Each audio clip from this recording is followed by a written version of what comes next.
کہ ہمیں اگر ڈونلڈ ٹرمپ آیا تو will be in tough time, اور یا وہ تمام آبجیکٹیوز ہم اس طریقے سے اچیو نہیں کر سکیں گے جیسے ہلری کلنٹن صاحبہ کے ساتھ، کیونکہ ہلری کلنٹن صاحبہ کے ساتھ انہوں نے کام کیا ہوا ہے as a secretary of state. آپ اگر دیکھیں تو لیبیا، سیریا اور بہت سارے جو کرائسس پیدا ہوئے یا پیدا کیے گئے اس میں ہلری کلنٹن صاحبہ موجود تھی as a secretary of state, تو انہیں کانفیڈنس ہے کہ وہ اپنے آبجیکٹیوز ان کے تھرو اچیو کر سکتے ہیں.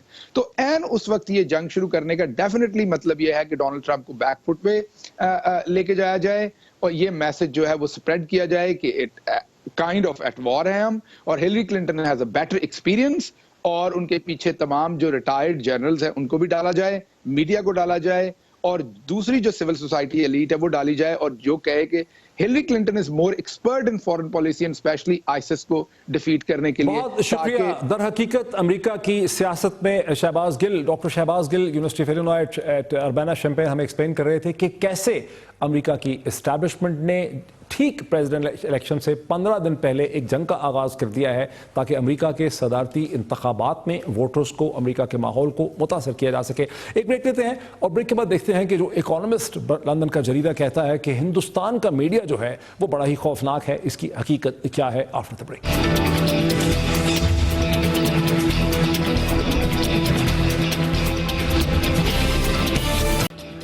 ناظرین ویلکم بیک. اس ہفتے بین الاقوامی جریدے دی اکانومسٹ نے اپنے ایک پیس آل ہیل میں یہ تجزیہ آفر کیا جس میں لکھا انہوں نے کہ انڈیاز پریس از مور کریون دین پاکستان. یعنی کریون کا مطلب ہے بزدل اور ڈرپوک. کہنا یہ تھا کہ ہندوستان کا جو میڈیا اور پریس ہے وہ پاکستان کے میڈیا سے کہیں زیادہ ڈرپوک ہے، بزدل ہے، اور وہاں کی حکومت اور نیشنل سیکیورٹی اسٹیبلشمنٹ کے سامنے کھڑا ہونے کی جرت نہیں کر سکتا. جیسے ہی یہ پیس سامنے آیا، بھارت کی ممتاز media personality, N D T V کی جرنلسٹ، ٹیلی ویژن اینکر، جو آتھر بھی ہیں، جناب برکھا دت صاحبہ نے اس کو ویلکم کیا اور انہوں نے کہا کہ بات تو سچ ہی ہے، اس میں کوئی غلط بات نہیں ہے، بات بری لگتی ہے لیکن بات سچ ہے. اور اس کا ایک بیک گراؤنڈ ہے کہ چند دن پہلے جب جناب برکھا دت صاحبہ نے ہندوستان کے سابقہ انٹیریئر منسٹر چدمبرم صاحب کا ایک انٹرویو کیا سرجیکل سٹرائکس کے حوالے سے، جہاں انہوں نے سوال اٹھائے کہ اس قسم کے ریٹس تو پہلے بھی ہوتے رہے ہیں، اس میں کون سی نئی بات ہے، تو این ڈی ٹی وی نے خود برکھا دت کے انٹرویو کو چلانے سے انکار کر دیا. باقاعدہ ایک گائیڈ لائن ایشو کی گئی کہ ایسی چیز ہم نہیں کر سکتے جس سے ہماری افواج کو دکھ پہنچے، اور ڈیفنس اسٹیبلشمنٹ کا پریشر جو تھا وہ بڑا واضح تھا. یعنی برکھا دت ہی کے انٹرویو کو ہندوستان میں چدمبرم کے جو سابقہ انٹیریئر منسٹر ہیں ان کے انٹرویو کو سینسر کر دیا گیا. اڑی پہ جو حملہ ہوا، جو بہت ہی پرسرار حملہ ہے، جس کے بعد سارا نیریٹو تبدیل ہو گیا، جو بارہا میں اس پروگرام میں کہہ چکا ہوں کہ کشمیر کے حوالے سے تمام نیریٹو ہندوستان کی میڈیا سے گم ہو گیا، اس کی جگہ ہندوستان پاکستان کی ٹینشنز آ گئیں. اس کے بعد سے ہندوستان کی میڈیا نے کیا کیا کیا، کس طرح کا ان کا رویہ تھا، وہ چند کلپس کی مدد سے میں آپ کو دکھاتا ہوں. پہلا کلپ ہے جناب ارناب گوسوامی صاحب کا، جو ٹائمز ناؤ کے ایڈیٹر ان چیف ہیں، کرتا دھرتا ہیں، وہاں کے انگریزی کے سب سے پاپولر اینکر پرسن ہیں. وہ کہہ رہے ہیں کہ پاکستان کو ہمیں فورس کرنا ہے، چاہے جنگ کرنی پڑے، انٹو سبمیشن.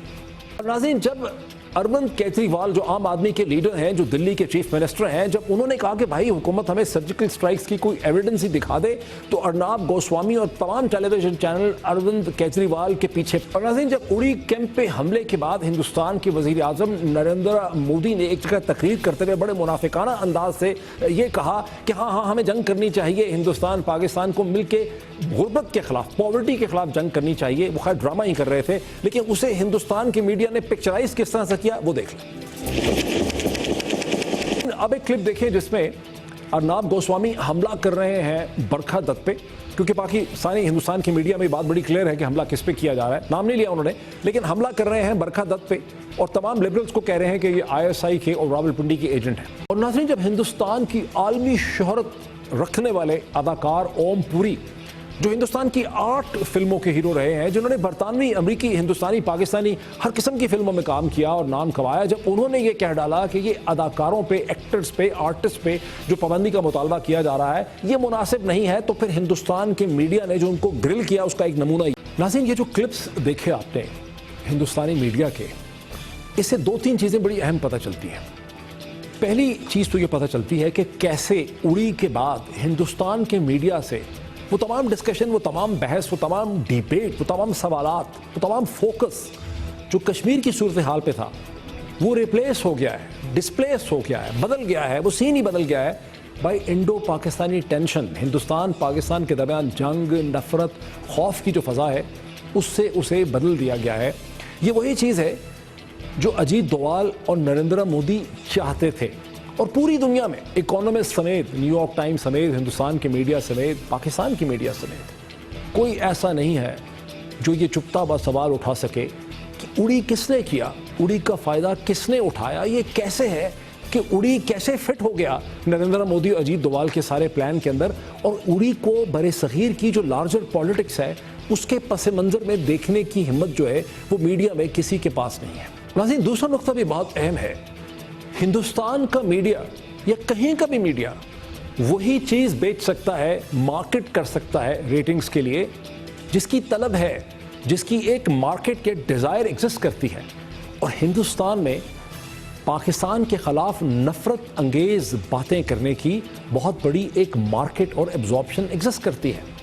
پاکستان میں نریندر مودی کے طاقت میں آنے سے پہلے انڈو پاکستان کے اوپر جو پروگرام تھے وہ بکتے نہیں تھے, وہ بات کوئی دیکھتا نہیں تھا. اب اس کی بھی یہاں پر ایک مارکیٹ ان ریسپانس جو ہے وہ گرو کر رہی ہے. یہ دوسرا پوائنٹ ہے. اب دیکھیں, ایک بہت ہی دلچسپ, بہت ہی انٹرسٹنگ صورتحال ہے اس فلم کی دل ہے مشکل, جسے بنایا کرن جوہر نے, وہی کرن جوہر جو مشہور ہوئے ہندوستان میں اور دنیا بھر میں کافی ود کرن کے پروگرام کی وجہ سے. اس فلم میں پاکستانی اداکار فواد خان نے کام کیا تھا. 2 سال پہلے اس کا سوچا گیا تھا فلم بنانے کا. اس فلم پہ دھمکی دی, تھریٹ کیا راج ٹھاکرے نے, جو وہاں کی ہندو پسند, مہاراشٹر کی انتہا پسند ہندو انتہا پسند جماعت جو ہے نو نرمن سینا کے لیڈر ہیں. یہ وہی راج ٹھاکرے ہیں جو بال ٹھاکرے کے صاحبزادے ہیں. انہوں نے کہا ہم فلم نہیں چلنے دیں گے, وائلنس کریں گے. اس کے بعد ایک ڈیل ہوئی جس کے تحت یہ فلم ریلیز ہوئی. وہ ڈیل ہوئی 3 کیریکٹرز کے درمیان. اس میں ایک ہے کرن جوہر فلم کے پروڈیوسر, ایک ہے مہاراشٹر کے چیف منسٹر جناب دیویندر فڈنویس, اور تیسرے ہیں راج ٹھاکرے. اور ڈیل کیا ہے؟ ڈیل یہ ہے کہ کرن جوہر نے 5 کروڑ روپے جمع کروائے بھارتی فوج کے ایک ویلفیئر فنڈ میں, اور فلم کے درمیان ٹکر چلیں گے بار بار کہ فلم والے اور لوگ جو ہیں وہ بھارتی فوج سے کتنی محبت کرتے ہیں. یہ بھی ڈیل ہوئی ہے کہ اس کے بعد مہاراشٹر میں جو بھی فلم چلے گی جس میں کوئی پاکستانی اداکار غلطی سے کاسٹ ہو گیا ہے تو فلم پروڈیوسر جو ہے وہ فوج کے فنڈ میں 5 کروڑ روپے دے گا. یہ تو ہے صورتحال بھارتی میڈیا کی اور بھارت کی سیاست کی. اس پہ میں اور کیا کہہ سکتا ہوں, آپ خود اس کا فیصلہ کر سکتے ہیں, پاکستان کے تمام لوگ. آج اتنا ہی, اگلے ہفتے پھر آپ سے ملاقات ہوتی ہے. بہت شکریہ.